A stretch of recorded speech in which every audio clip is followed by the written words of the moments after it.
ஆயுர்வேதம் டுடே மாத இதழ் வழங்கும் தமிழ் மருத்துவம் உங்களை அன்புடன் வரவேற்கிறது. இது வெறும் செடின்னு நினைச்சா இவ்ளோ மருத்துவமா?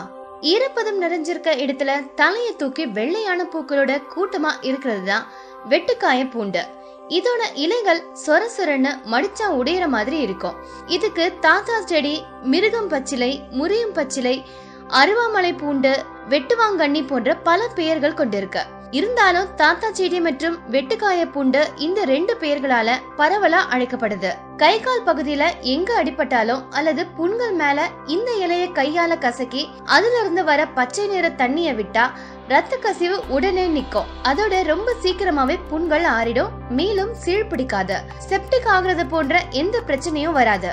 அதுக்காகவே இந்த மூலிகை செடிக்கு வெட்டுக்காய பூண்டுன்னு பேர் வந்திருக்கு. குடல் புண் உள்ளவங்க இந்த இலைய மென்னு முழுங்கி வந்தா குடல் புண் குணமாகறதோட குடல் புற்றும் வராம தடுக்கும்.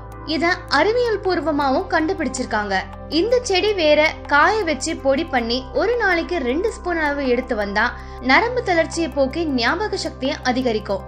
மேலும் பால் உறுப்புகள்ல ஏற்படுற தொற்றுகளையும் குணமாக்கும். பெண்கள் எடுத்துட்டு வந்தா அடிக்கடி ஏற்படுற சோர்வு, பலவீனம் நீங்கும். இந்த வேர்பொடிய 1 ஸ்பூன் அளவு எடுத்து தேன்ல குழைச்சி தொண்டைக்கு பத்து போட்டா வறட்சி, கம்மல் போன்ற இம்சைகள் குணமாகும். இந்த செடி மழை காலத்துல பரவலா காணப்படும்.